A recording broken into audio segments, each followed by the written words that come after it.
Welcome back everyone to Divine Time. This is part 2 to the video about having patience. So I hope everyone is ready to, get to another part of the video to see whatever you manifesting, you still have to have patience to get there. So thank you all. If you have not subscribed to my channel as of yet, please take a moment out and do so. Hit the like button and yes, get the value out of the message. Out of the message, get the value. Thank you, and I hope you all enjoy the video. So let's dive in. So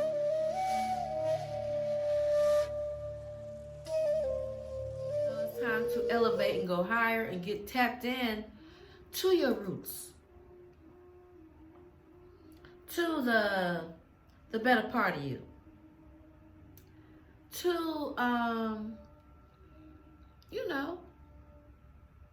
to that part of you that was maybe kind of left out of your history book,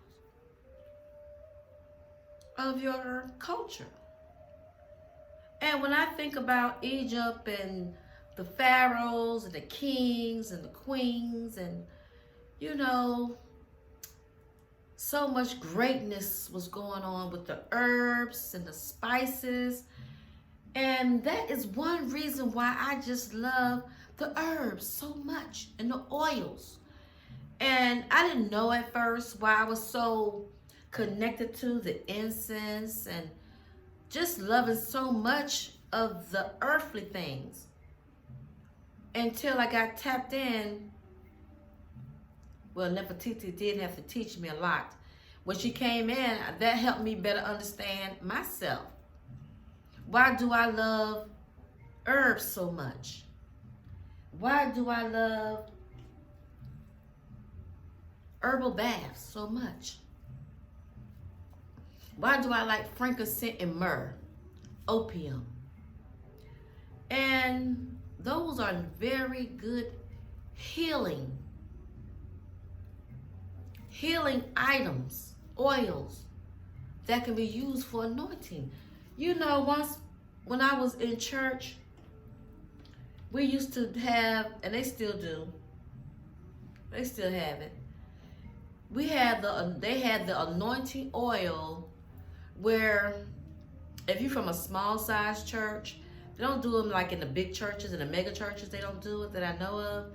But when I was once in a small church, we used to take the oil and anoint the head before prayer. And I think that, I don't know, that's been around forever and a day. So maybe that is something that was used in our African heritage. I'm not sure. But like I said, I've been in church for like 30 years. So I done been the deaconess, Darcy district field worker, choir director, been there, done that. So I know about the anointing of the oil. But I'm thinking that because the anointing go back so far to where they anoint the bodies for, burial. And then, Yahshua, they had oil for his body, to anoint his body with oil. And even when it was time to get married, anointed and bathed in oil and fine perfume to prepare them for the ceremony. So, sometimes when people see you doing things and they don't really understand and they want to say something, kind of off because they don't know. And a lot of times people don't know because it's not your heritage. It's not a part of your culture. And it's not a part of you. So you wouldn't be interested in it, right? But if it's a part of your culture, it's in your bloodline, and automatically you're going to be in tune to it. That's why a lot of things that we do, we don't know exactly why we do them. Sometimes we're trying to figure ourselves out. And like I said, when I was a child, young teenager, I used to burn incense all the time. Because back then they did sell incense to children, cigarettes, and everything else. Until, things got a little too carried away. And it was like, look, we got to put an age limit on this because these kids can't come in here buying cigarettes and everything else. So when I was a child, you was able to go and buy cigarettes, incense, and all that kind of items like that. So I was burning incense. I think when I was probably maybe 11 or 12, I was burning incense. So now to see that incense, all that stuff is like really come out of Egypt, Sudan, Africa, all those lovely products that we use now in the United States and the USA. A lot of these wonderful tools came from Africa. But then you got so separated from our heritage, from our roots, and we didn't forgot about some of it.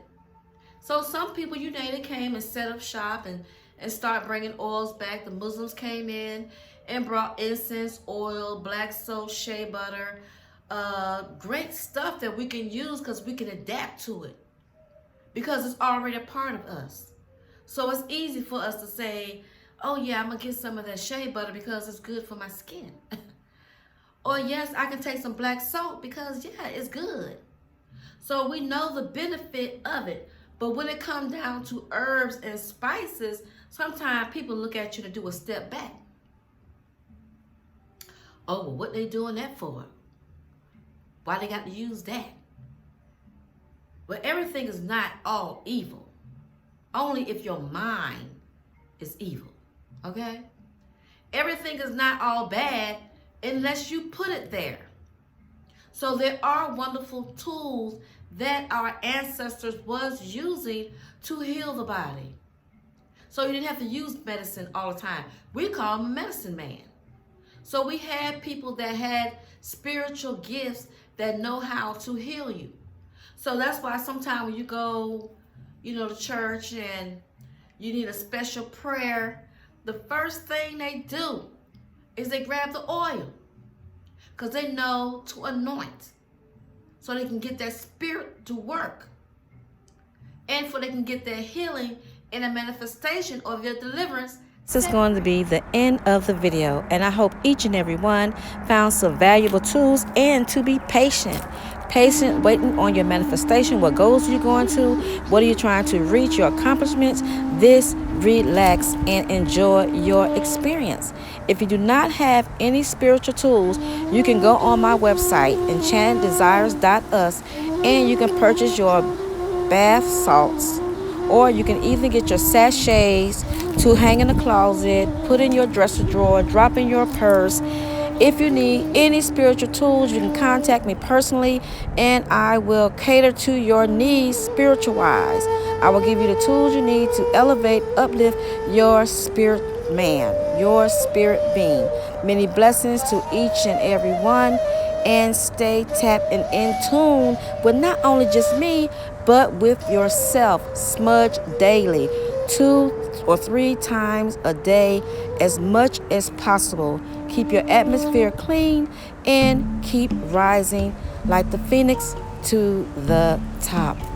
Love you. Keep tapping in and stay on that uprise to being a better, best version of yourself. This is your girl. Until next time. Peace out.